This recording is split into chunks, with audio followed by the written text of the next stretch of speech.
සියලු දෙනා සාදරයෙන් පිළිගන්නවා ටෙක් හැලේ YouTube channel එකට. මම අද වීඩියෝ එකෙන් කියලා දෙන්නේ M1 Macbook Pro 2020 මේ version එකේ තියෙන features වගේම මේ version එක ඔයා ගත්තොත් එහෙම තියෙන්න පුළුවන් ලෙඩ මොනවද කියන එක ගැන අද සාකච්ඡා කරමු.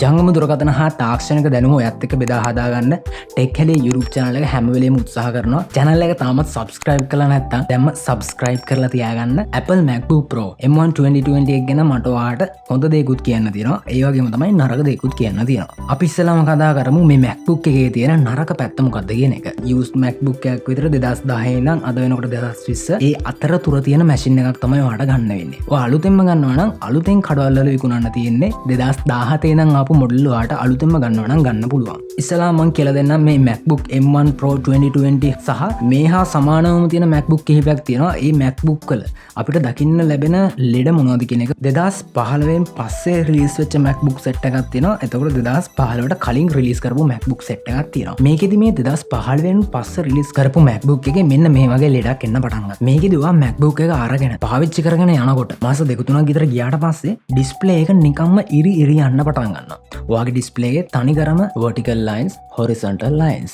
එහෙම නැත්නම් සමහරක් වෙලාවට සම්පූර්ණ ඩිස්ප්ලේ එකම black out වෙලා මොනවත් පේන්නේ නැති වෙන විදිහට වෙන්නත් පුළුවන්. MacBook එකක් ගන්න කලින් ඔයා ගොඩක් හොයන්නේ මේකේ features මොනවද කියන එකනේ. ඔයා කවදාවත් හොයන්නේ නැහැ මේ MacBook එක ගත්තාට පස්සේ මොන වගේ repairs එන්න පුළුවන්ද, මොන වගේ ලෙඩ ඇති වෙන්න පුළුවන්ද, ඒ ලෙඩ හදා ගන්නකොට මට කොච්චර මුදලක් වැය වෙනවද කියන දේ ඔයා මීට කලින් කවදාවත් හිතලා නැහැ. මේ ලෙඩේට කියන නම තමයි flexgate issue කියන එක. එතකොට මේක එන්න ප්‍රධාන හේතුව තමයි MacBook එකේ logic board එකේ ඉඳන් MacBook එකේ display එක සම්බන්ධ කරන තනි ribbon එකක් තියෙනවා. මේ ribbon එක 2015ට කලින් ආපු MacBook වල ඉතාමත් ශක්තිමත් වෙන විදිහට පිටතින් damage වෙන ප්‍රමාණය අඩු වෙන විදිහට යාලා design කරලා තිබ්බා. ඒක cover කරලා එහෙම ලස්සනට protective විදිහට හදලා තිබ්බා. 2016 ඉඳන් ආපු MacBook වල මේගොල්ලෝ මේ ribbon එක තනි phone එකක ribbon එකක් විදිහට තමයි ඒ engineersලා ඒක එළියට දැම්මේ. අපි laptop එකක් ගන්න ප්‍රධාන හේතුව තමයි අපිට මේක තනින් තැනට ගෙනියන්න ඕන වෙන නිසානේ අපි ගන්නෙ. ඔයා නිතරම එහෙම අරිනවා වහනකොට මේ රිබන් එකත්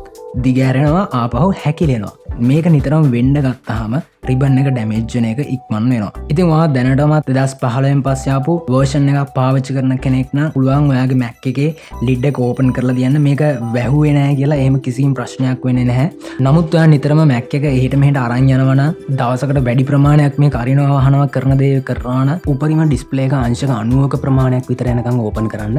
එතනින් එහාට අංශක 120ක් දක්වා පල්ලෙහාටම display එක අරින්න යන්න එපා. මේ flexgate issue කියන ප්‍රශ්නේ ආවට පස්සේ Apple එකට දීලා හදාගන්න පුළුවන් ක්‍රමයක් තියෙනවද කියලා ප්‍රශ්නයක් කාට හරි එන්න පුළුවන්. එතකොට ඔයා මේ ලැප් එක Apple එකට අරන් ගිහිල්ලා Apple එක කියලා කියන්නේ අපිට ලංකාවේදී නම් කෙලින්ම Apple එකත් එක්ක ගනුදෙනු කරන්න විදිහක් නැහැ. ලංකාවේ Apple Store නැති නිසා.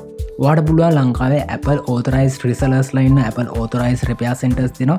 ඒ වගේ තැනකට අරන් යන්න. අරන් ගිහිල්ලා එයාත් එක්ක කතා කරන්න මෙහෙමයි මේ display එකේ lines යන ප්‍රශ්නය ඇවිල්ලා තියෙනවා. ඒතර මොකද්ද කරන්න පුළුවන් කියන දේ අහුවාම ඒගොල්ලෝ recommend කරන්නේ මේකට display එකක් replace කරන්න. සමහරක් authorized repair centers තියෙනවා. එයාලා දන්නේ නැහැ මේක ලෙඩේ එන්නේ මොකක් නිසාද කියන එකවත් එයාලට හරි හැටි දැනුමක් නැහැ.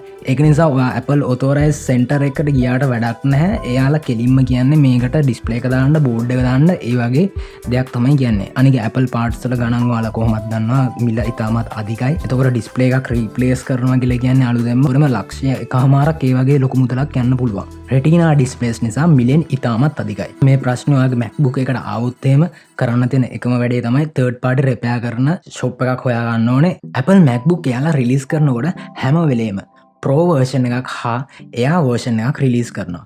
එතකොට මේ Pro version එකේ Air version එකේ තියෙන වෙනස මොකක්ද? Pro version එකක් කියලා කියන්නේ ඔයා සමහර විට software engineer කෙනෙක්, එහෙම නැත්නම් වීඩියෝ එඩිට් කරන කෙනෙක්, මියුසික් ප්‍රොඩක්ෂන් කරන කෙනෙක්, ග්‍රැෆික් ඩිසයිනර් කෙනෙක් මේ වගේදී පාවිච්චි කරන software run කරන්න processor එක, RAM එක, storage එක ගොඩක් වැඩි ප්‍රමාණයක් තියෙන ඒවා තමයි ඕන වෙන්නේ. එතකොට ඒ වගේ software පාවිච්චි කරන්න හදපු machine වල තමයි Pro version එකක් කියලා කියන්නේ. Air version එකක් කියලා කියන්නේ සාමාන්‍යයෙන් අපි office වැඩවලට පාවිච්චි කරන Microsoft Office, emails යවන්න මෙන්න මේ වගේ අඩු ධාරිතාවයක් අවශ්‍ය වෙන පරිගණක වලට තමයි Air version එකක් කියලා කියන්නේ Apple වලදී. MacBook Pro M1 2020 Apple company එකෙන් රිලීස් කරලා තියෙන මැෂින් එකේ තියෙන ස්පෙසිෆිකේෂන් ගත්තාම 8GB RAM එකක් තියෙනවා 256GB hard disk එකක් තියෙනවා ඊට අමතරව යාලගේ M1 processor එක දාලා තියෙනවා මේ ස්පෙසිෆිකේෂන් වලට අමතරව ඔයාලට මේක තවත් වෙනස් විදිහට හදාගන්න ඕන අවශ්‍ය වෙන RAM එක storage එක ඒ දේවල් ඔයාට ඕන විදිහට හදලා ගන්නත් පුළුවන් 2015 පස්සේ රිලීස් කරපු Apple පරිගණක ගොඩක් ප්‍රමාණයක hard disk එක mother board එකේම තමයි එන්නේ එතකොට අපිට ඒක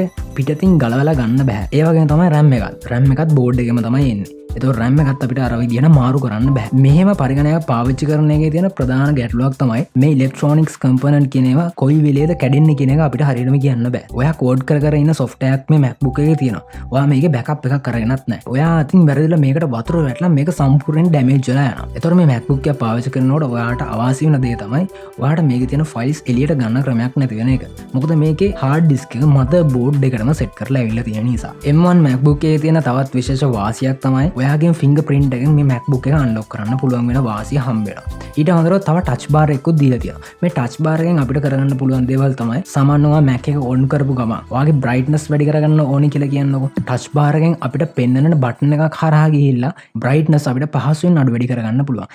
Macbook Pro M1 2020 මොඩල් එකේ බැටරි කැපැසිටි එක Apple කම්පැනි එකෙන් වැඩි දියුණු කරලා තියෙනවා කියලා සඳහන් කරලා තියෙනවා. වෙබ් බ්‍රවුසිං කරනකොට උපරිම පැය 17ක් දක්වාත් චිත්‍රපටි නරඹන විට උපරිම පැය 20 දක්වාත් පුළුවන් කියලා ඒගොල්ලෝ සඳහන් කරලා තියෙනවා. නමුත් මේක අපිට එක අලුත් ප්‍රොසෙසර් එකක් නිසා සමහරක් විට මේ කියනකට වඩා පැය ගාන අඩු වෙන්න ඉඩ තියෙනවා. Macbook Pro M1 2020 එක සහ Macbook එකේ එන ලෙඩ ගැන වීඩියෝ එක මම අතට මෙතනින් අවසන් කරන්න තීරණය කරා. ලෙඩ ගැන තවත් කතා කරන්න ගියොත් එහෙනම් මේ වීඩියෝ ගොඩක් දික් වෙන නිසා මම මේ වීඩියෝ එකෙන් part 2 එකක් අප්ලෝඩ් කරනවා ළඟදීම. ඒකෙන් ඔයාලට මේ MacBook එකක් used ගන්නකොට කොහොමද චෙක් කරගන්නේ සහ Mac එකේ නිතරම එන ලෙඩ මොනවද කියන දේ ගැන වැඩි අවබෝධයක් ලබා ගන්න පුළුවන්.